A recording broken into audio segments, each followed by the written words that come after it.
So yeah, I mean, let's dive right into it. We have plenty of time. I like to stick to what we say we're going to do. We have 3 chapters for next class, so we're absolutely going to get through criminal law. But any questions before we shift gears? Okay. So remember, we've been talking about civil law a lot.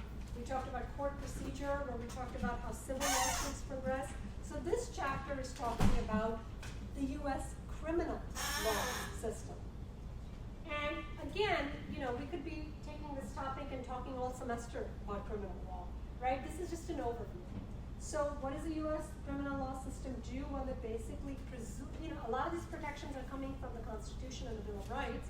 And what they say is that a person accused of a crime is presumed innocent until proven guilty. Who proves guilt? It's the burden of the government. The burden of proof is on the government. And not only is the burden of proof on the government, in a criminal case, the government has to prove guilt beyond a reasonable doubt. That's a pretty high standard. Because in a civil lawsuit, to show that the defendant is guilty, and maybe this is in the slides later, what the burden of proof on the plaintiff is to show beyond, guilt with a preponderance of evidence, more likely than not. That's not the same thing as beyond a reasonable doubt, which is far higher. So that's why it is a different burden. In a criminal case, the job of the government is a lot harder to show beyond a reasonable doubt than the job of a private plaintiff to show that the defendant was more likely than not guilty of doing something. Not only that, if it is a jury trial, you need unanimous jury vote. Everyone on that jury has to vote guilty for the government to win. Not the case in a civil lawsuit where you could have, 6 out of 8 people saying guilty and 2 saying not guilty, and yet the majority rules. So another big difference. And we know that the accused is provided with constitutional safeguards during the criminal justice process, and we'll talk much more about that in this chapter. What is a crime?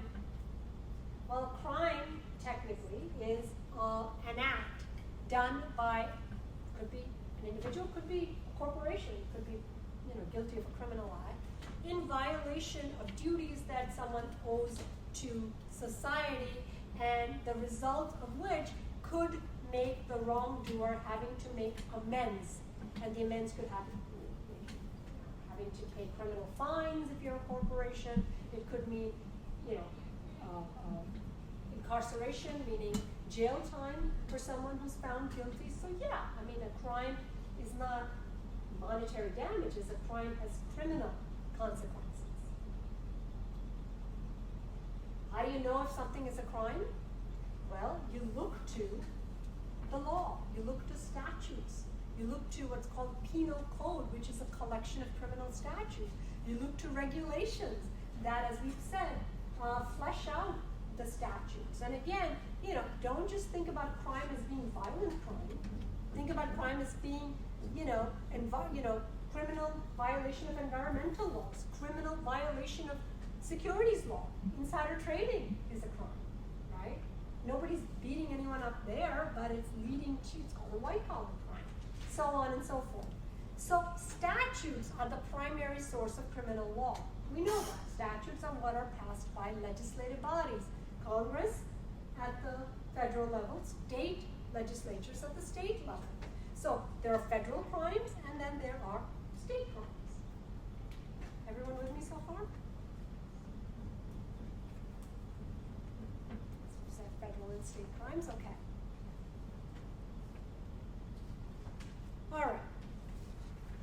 So something could be a crime under federal law as well as a crime under state law.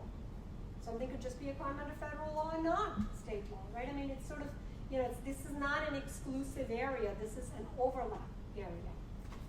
What are the penalties for a crime? We've said it could be fines, it could be imprisonment, and the idea behind imprisonment, we know, we think, we hope, is to basically separate out someone who's found guilty and presumably rehabilitate them.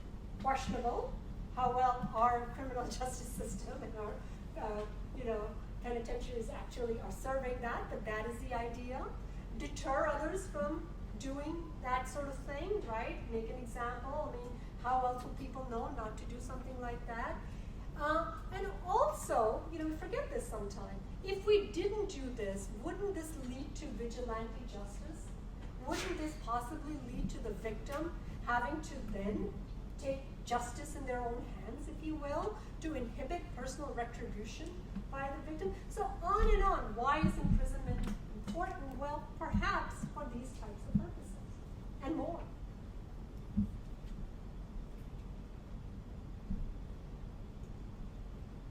So in terms of procedure, criminal lawsuit is a lawsuit between plaintiff and a defendant. But the defendant is always the same. The plaintiff is always the same. It's the government. It could be the state attorney general, it could be the federal government bringing charges, the Justice Department, whatever the case might be, but it is always the government. The defendant is the accused. The defendant could be an individual. The defendant may be a corporation, a business, anyone. The government is represented by a prosecutor, the DA, whoever. The accused is represented by a defense attorney, a private attorney. However, we know that there are public defenders which may work for the government who basically are provided in certain criminal cases where the defendant cannot afford their own counsel. Right? That is a constitutional safeguard. If I was going to sue somebody in a tort action, I can't hire a lawyer that I don't have to pay for.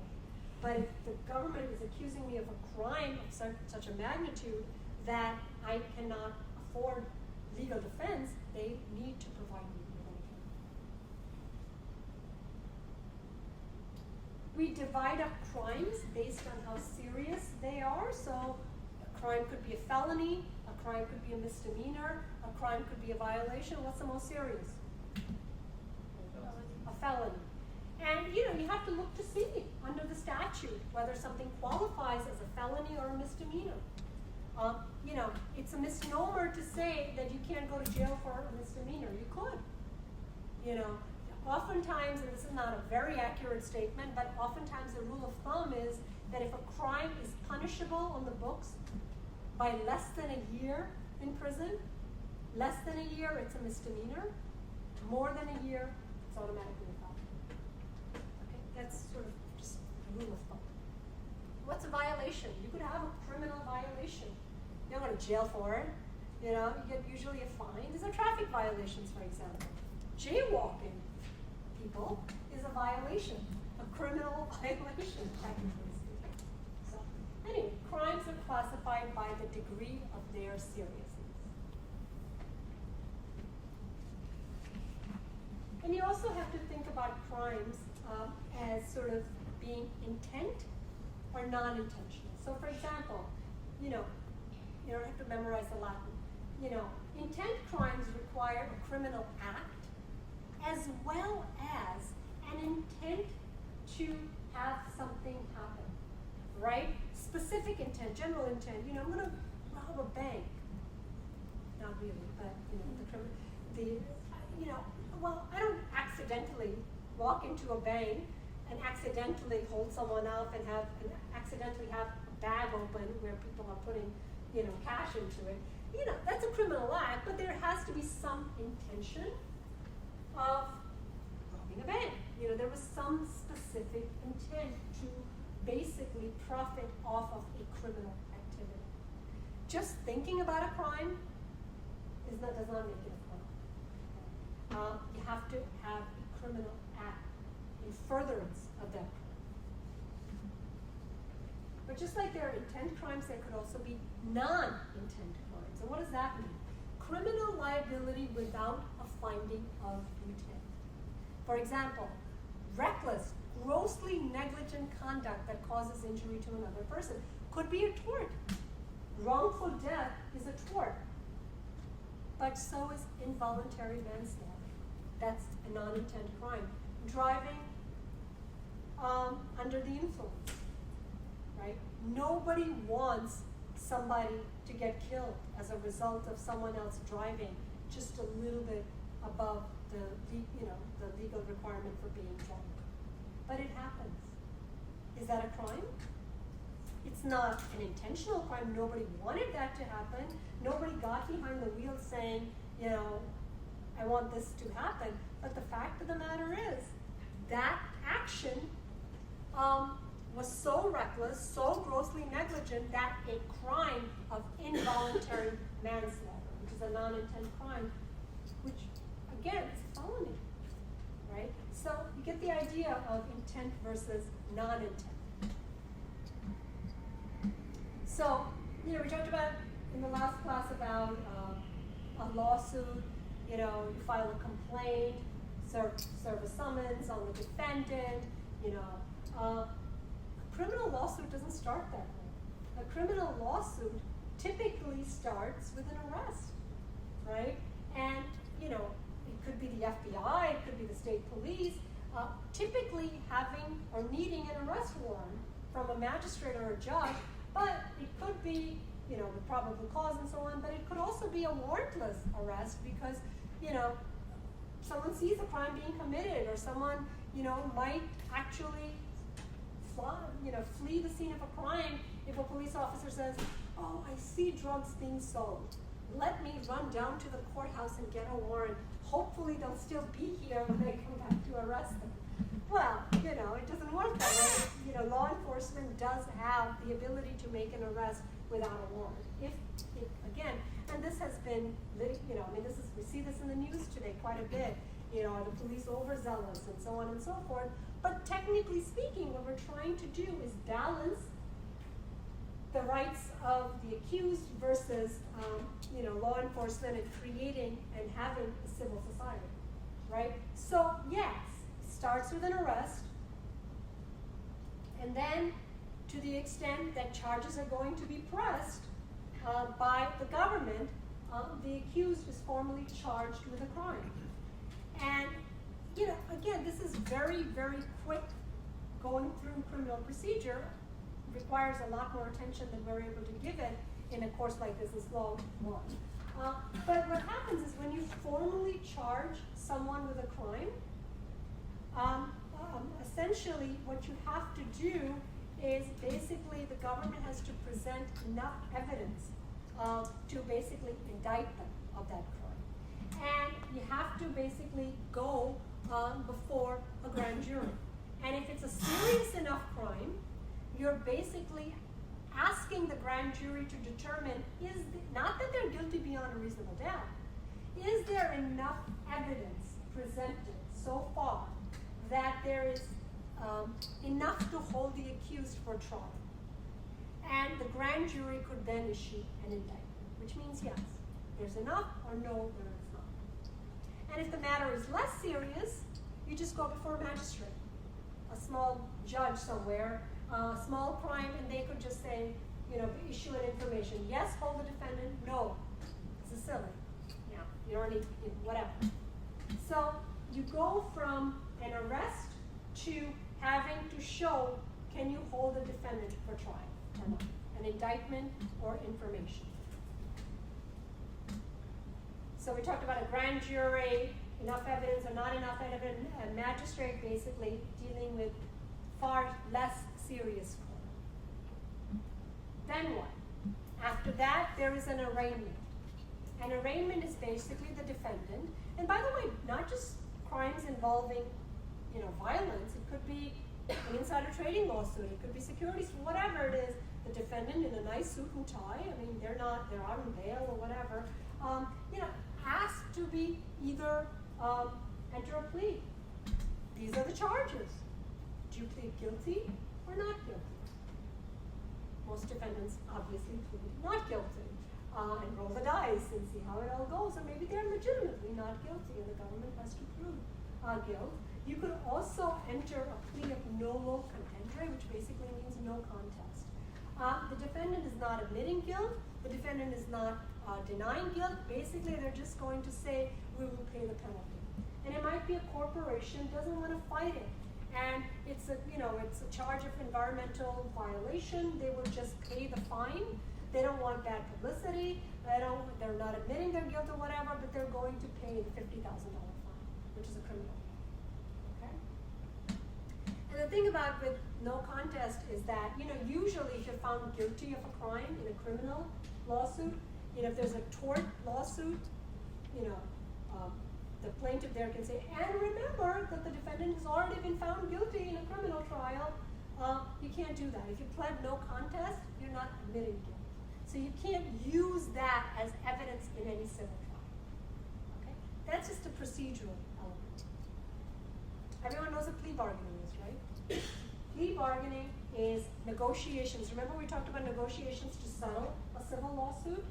You could also settle a criminal lawsuit if the government is willing to enter into plea bargaining, which is basically nobody wants a trial, maybe the charges are not all that serious, it's better to settle this one out than to have to go to trial and so on and so forth. So it's not a guarantee, it's something that, do both parties want to engage in that process or not.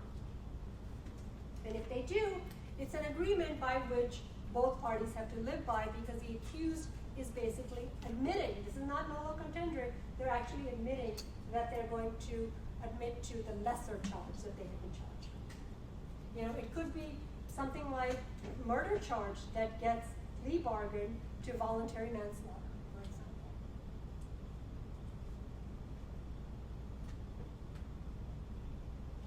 Why would the government agree to it? Wouldn't they want to have a trial on every case and impose the maximum penalty? What did we say about the court system? If the civil system is paralyzed because of the number of cases, you can only imagine what the criminal part is, right? So sometimes it's just a matter of necessity. Saves money, saves time, avoids the risk of trial, prevents overcrowding of jails, on and on and on. There are reasons why it makes sense to settle and plea bargain a case. And there's discretion with the government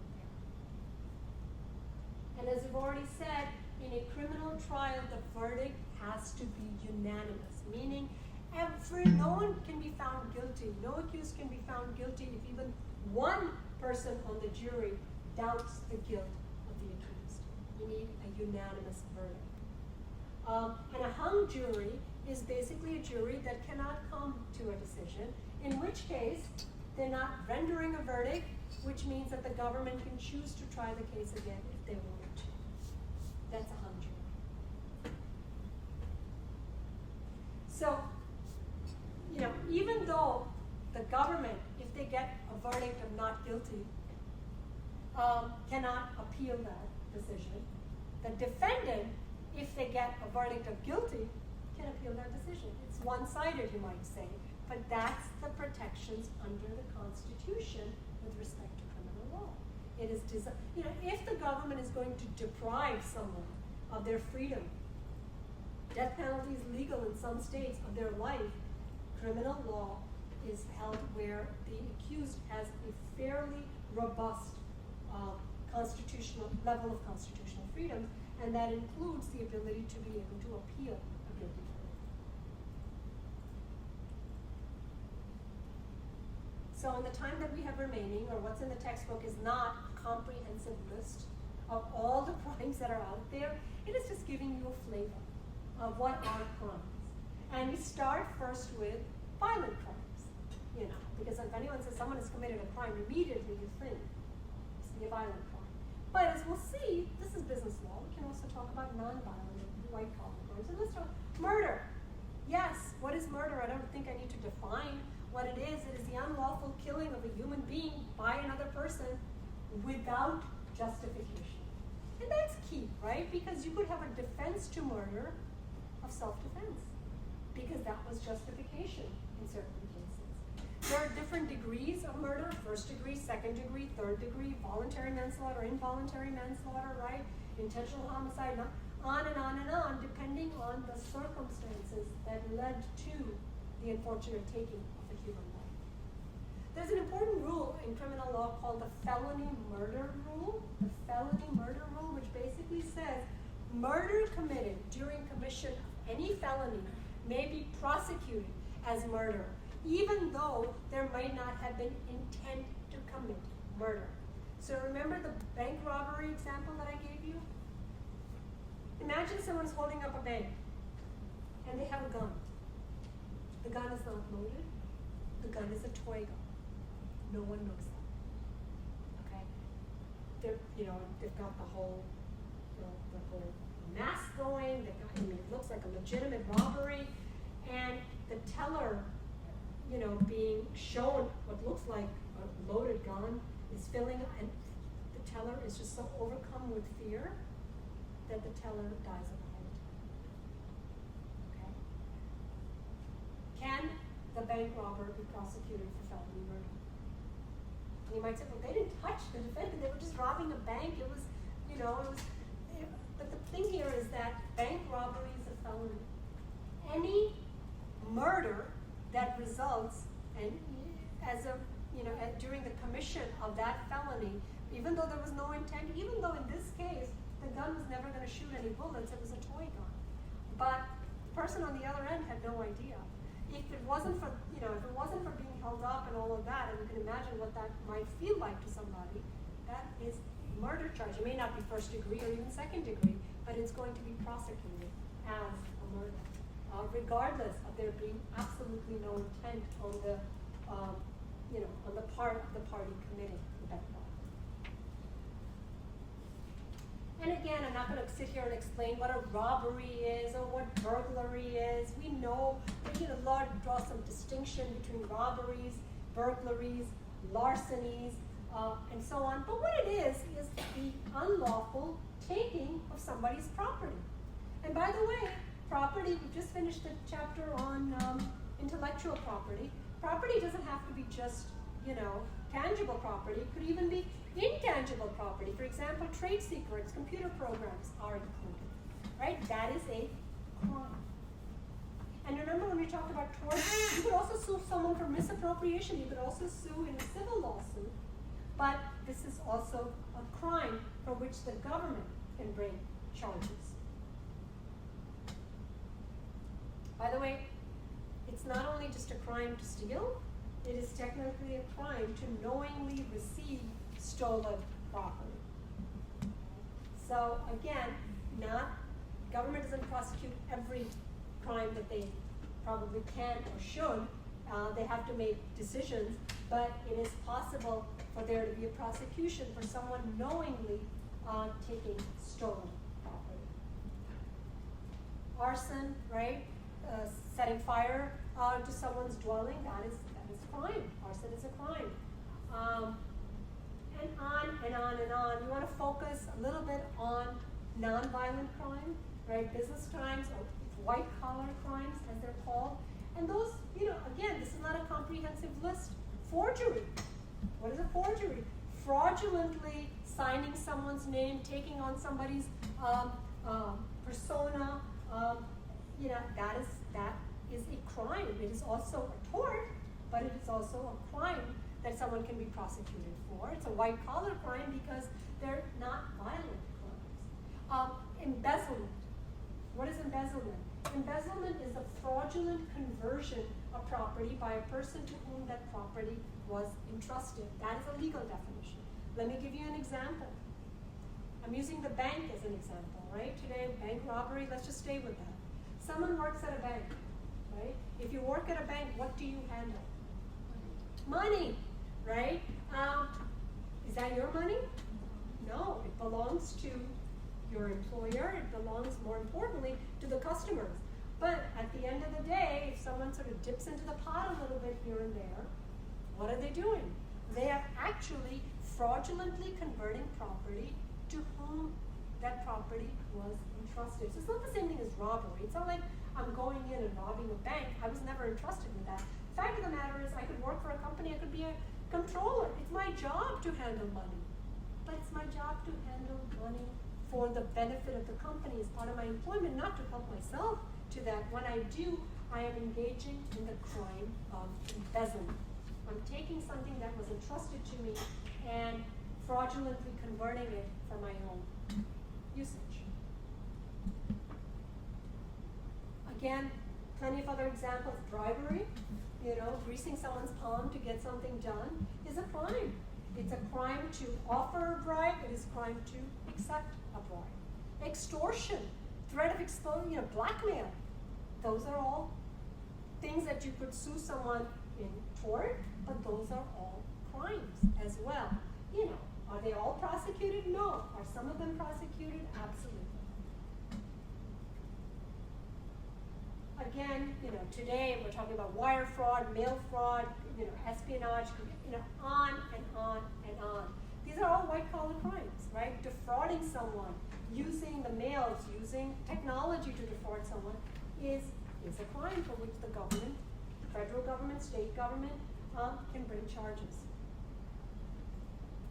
A couple of slides on money laundering, right?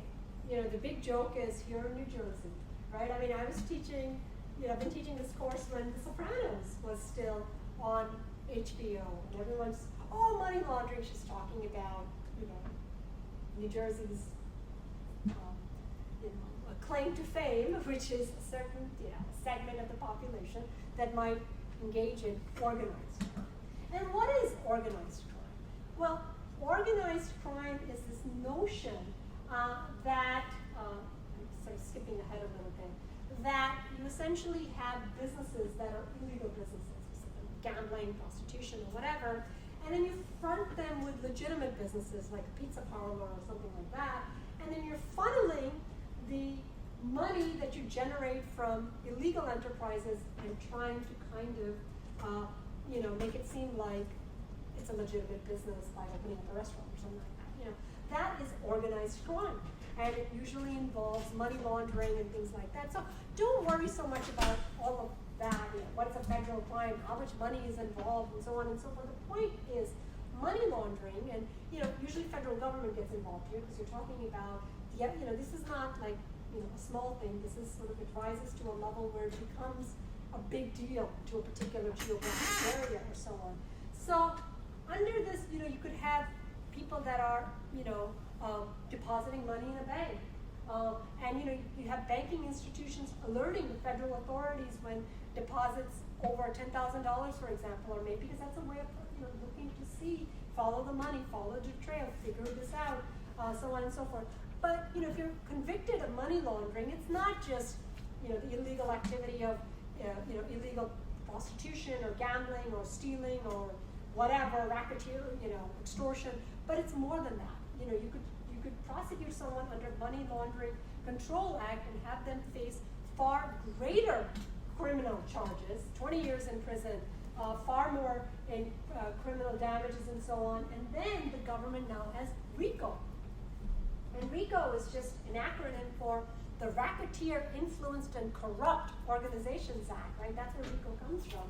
And it's, again, just a way to prosecute the big guys, to put them away for longer if you're pursuing a criminal RICO case, the government is, or even if you're going after a civil violation, a private lawsuit, that you can sue for higher damages.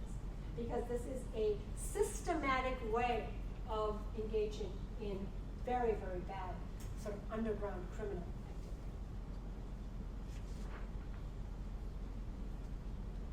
Okay, moving on. We're just sort of looking at different types of crimes. I want to sort of just talk a little bit about criminal conspiracy. We often hear that term, conspirator, co-conspirator, conspirator. Well, what is a conspiracy? Well, a conspiracy is, a criminal conspiracy is when two or more parties come together to commit a crime, right? They're conspiring to commit a crime. In order for there to be criminal conspiracy, you have to have intention to commit a crime, and you had to have done something, an overt act to further that crime, even though you may not have actually done what it is that you were planning. So oftentimes you say, well, there was a criminal conspiracy to rob a bank. Well, they didn't rob a bank, so you can't really prosecute them for bank robbery, but what you could prosecute them for is the lesser crime of criminal conspiracy to commit a felony, which is, you have the blueprint of the bank, you have, who's going to drive the getaway car, who's going to do this or that. That is enough of an overt act to further the crime. So not as high a crime as bank robbery, but still potentially a felony.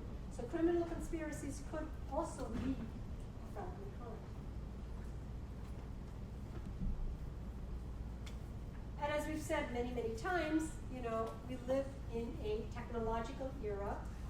So the laws are trying to keep up, federal laws in particular, keep up with cyber fraud and that sort of thing. So it's a federal crime to take, to use a computer to hack into a government system, to hack into a financial institution, to muck around with consumer reporting, and so on and so forth, right? There is federal consequences, and federal crimes usually carry higher penalties, higher incarceration times, and so on, because they're just more serious in their nature.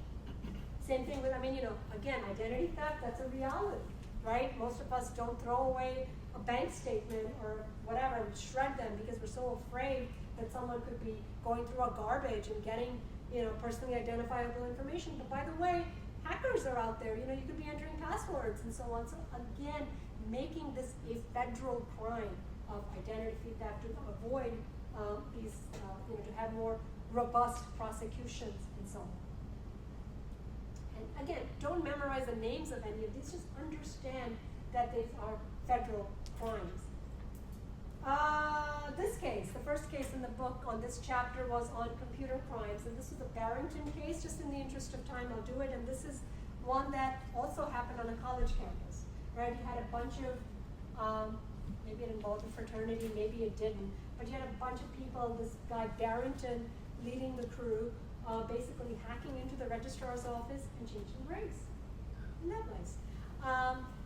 Basically not just changing his grade or his friend's grade, but basically his fraternity brothers, or you want to change your C to an A, I can do that for you. How long do you think it takes before someone figures that out? They did, and they prosecuted. They didn't just expel him, they went under a criminal law, a criminal statute, and found him guilty and sentenced him to prison for like 6 or 7 years. And he appealed this. He said, this is ridiculous. The case goes up to the United States Court of Appeals. This sentence was inappropriate, says the student through his attorneys. And what does the court say? What does the court say? Upheld or overturned? Upheld. And it may be a shocker to some, oh my God, it's just kids being kids. The court said, look, the facts justify this kind of sentence. The guy was arrogant. He had absolute disregard for the law. He did this knowingly, intentionally, whatever. And by the way, we're not talking about an 18-year-old kid. This could have been a 23-year-old, whatever. Had total disrespect for the system. The 6-year sentence stands. So, an interesting case, and it kind of, is further interesting because it involves a college campus. All right. Now we're just going to spend the last few minutes talking about some of the constitutional safeguards with respect to criminal law. The first one being the protection against unreasonable search and seizure. Where does it come from? It comes under the Fourth Amendment that basically says that persons and corporations are protected from overzealous investigative activities by the government, which means what? In order for a search and seizure of evidence, it has to be done reasonably by the government, which means what? The government should typically be getting a search warrant to search somebody or a business because they have to show that there's probable cause to a judge before they issue a search warrant to go into a premises and so on. So a government can't just enter a business without a search warrant. That's Fourth Amendment. True, and in fact, over the years, the Supreme Court has coined something called the exclusionary rule. And the exclusionary rule basically says that if the government obtained evidence from what is later deemed to be a search or seizure that was unreasonable, the government cannot use that evidence. which means what? And this really makes people very angry. And they say, this is ridiculous. I mean, it's clear that the defendant was guilty. It was found. But the fact of the matter is, if the government was overzealous, the evidence has to be thrown out. If the evidence has to be thrown out, you may have someone who was actually guilty walking away. Right? That's the exclusionary rule. So there is an exception to that. You can introduce evidence if law enforcement reasonably believed that they were acting pursuant to a lawful search warrant. So, the question here is very facts and circumstances. Do you need a warrant? Did you get a warrant? Even if you pursued without a warrant, was it still lawful because it was reasonable? Will the exclusionary rule throw it out? Not throw it out? What was in the mind of law enforcement? Again, very, very difficult. We'll see a few cases in just a minute. In fact, they're here. And I'll just do these real quickly because the facts get a little convoluted or jumbled up with search and seizure. The first one, I think, involved a search where this was a case, went all the way up to the Supreme Court. This was a case where I think someone called 911 and said, this truck is driving pretty crazy. I was just run off the road. The police have a patrol car. They find that truck at the next exit. They stop him.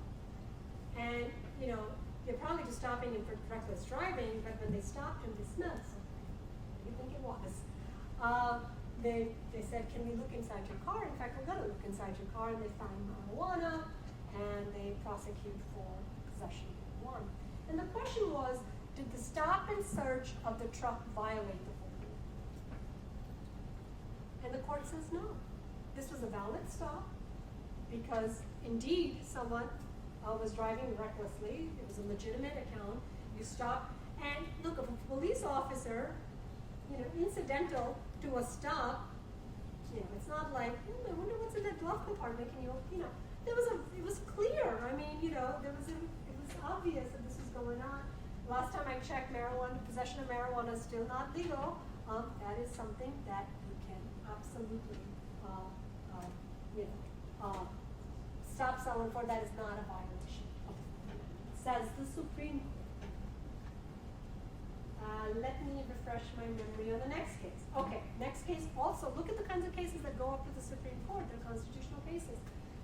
Here, we had a case where, I think it was like in 2003, someone was in their home and they were raped. They never found who the perpetrator was, but they were able to save evidence of DNA. Okay. Fast forward ahead 6 years later, the 2003 case never got solved.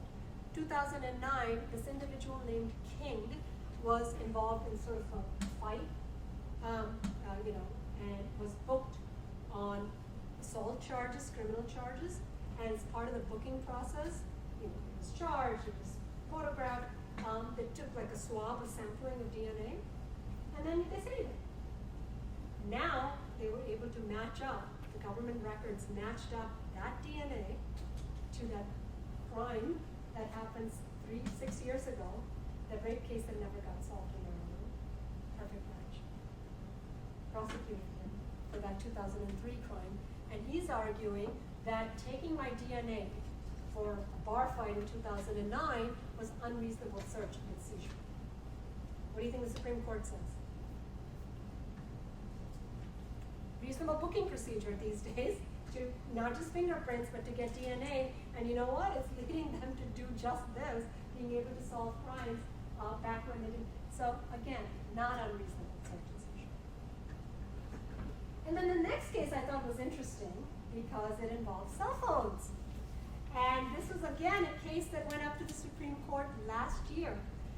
And the issue is, can the police, without a warrant, search digital information on a cell phone from an individual who has just been arrested? So let's say somebody gets stopped for driving too fast or whatever. I mean, it's a violation. It's a criminal violation. Can the government just say, give me your cell phone and let me look at it? And by the way, our life is on our cell phone these days. And maybe in this case, it was criminal activity that was godly. The court here says, too much, needed a search warrant. Did you have any reason to suspect that there was anything going on? What if someone was just stopped for whatever? What reason do you have to suspect that if I looked at their cell phone, that you would find some evidence of criminal activity?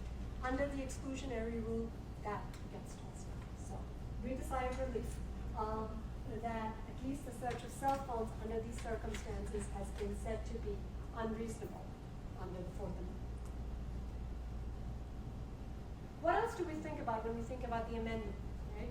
Everyone used the term, I have the right not to incriminate myself. Where does that come from? The protection for self-incrimination comes under the Fifth Amendment.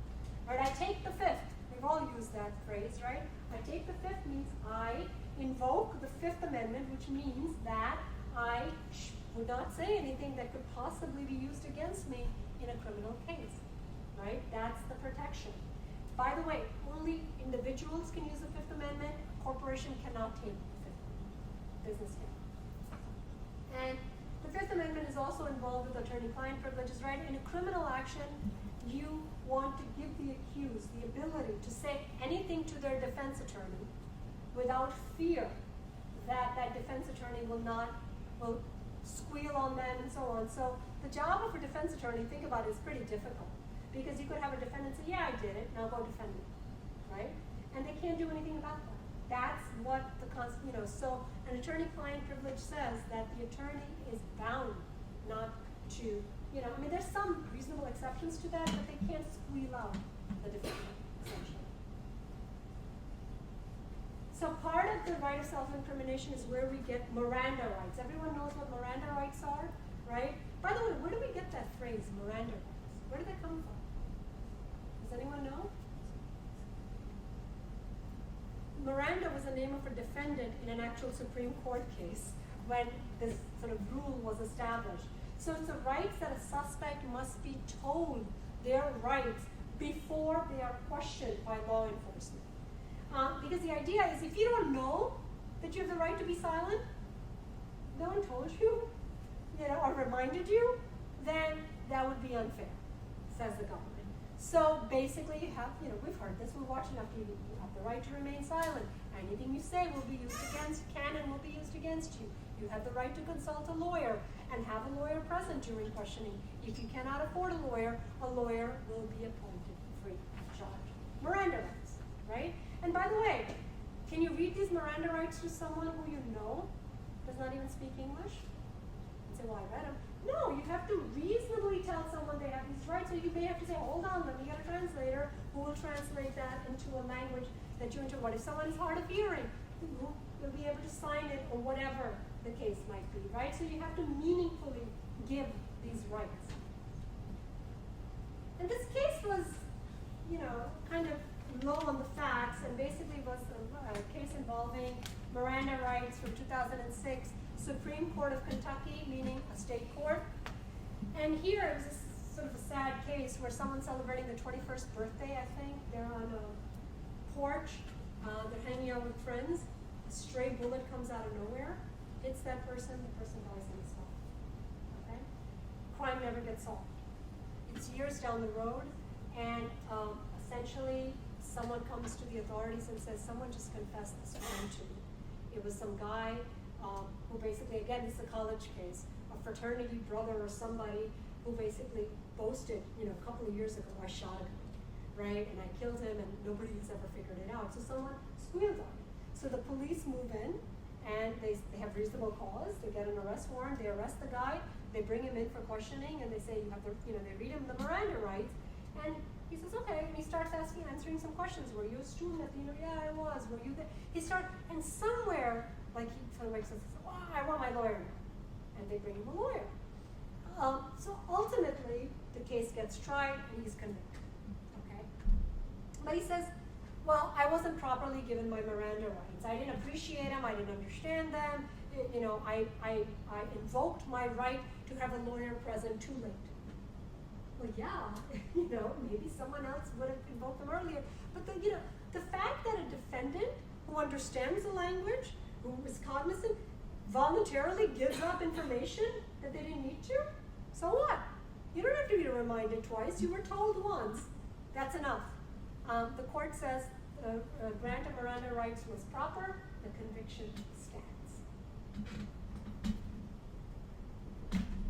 So we talked about attorney-client privilege. There are other types of privileges, things that you say to your psychiatrist or psychologist. Think back to that horrible case of theater shooting in, it's still being litigated in Utah, I think it was, where there was basically the individual that fired shots in the theater, came out afterwards and told a psychiatrist that, they had visions of committing mass murderers and so on and so forth.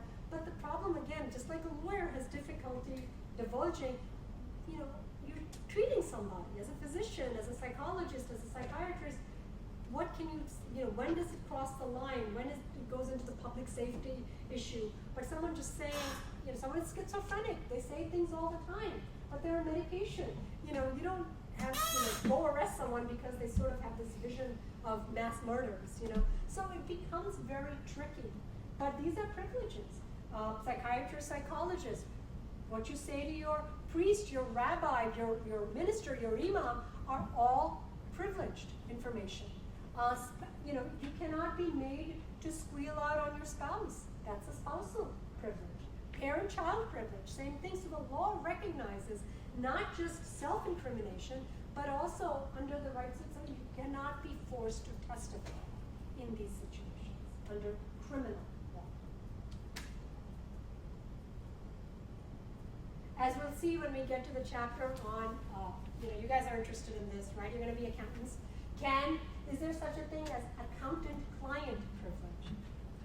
The answer under federal law is no, right? I mean, you have your client say, oh, you know what, I know I'm not paying taxes. File these, I take the, I don't care, this is how I want to proceed. No accountant-client privilege. At the federal level, a few states actually recognize it, but there's a whole chapter on accounting liability later. But that's an interesting kind of tidbit.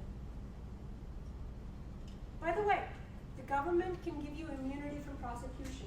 They might say to someone, if you testify, you give up your Fifth Amendment right to self-incrimination, and you testify against so-and-so, we will give you a lesser charge, or we will not prosecute the charges against you.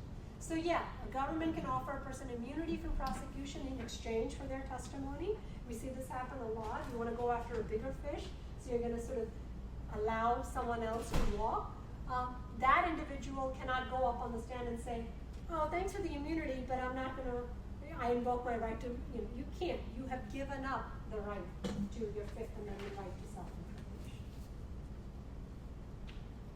The Fifth Amendment also has a clause of double jeopardy, which basically says that a criminal defendant cannot be tried twice for the same crime. Right? This goes to the notion of if a government doesn't get a guilty verdict on the first try, they're out of luck. That's true, but there is a slight sort of exception to that rule in the sense that, remember, things can be federal and state crimes. So what if you're prosecuted at the state level? That doesn't mean that another jurisdiction can't try you. So double jeopardy is true. You can't be tried for the same crime twice in the same jurisdiction, right? But if something was a crime in another state, charges could be, you might be able to get a do-over in another jurisdiction.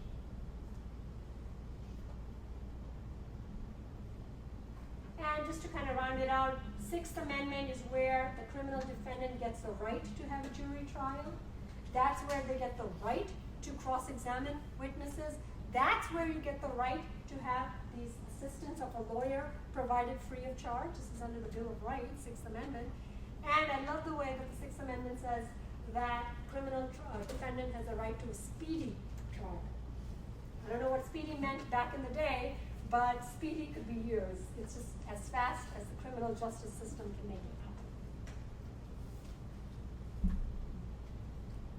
happen. And last but not least, the Eighth Amendment to the Constitution protects criminal defendants against cruel and unusual punishment, which means no torture, no abusive punishment, but that does not prohibit capital punishment. So the death penalty, according to the Supreme Court, says that it is not considered cruel and unusual, although I would say less than 10 states continue to have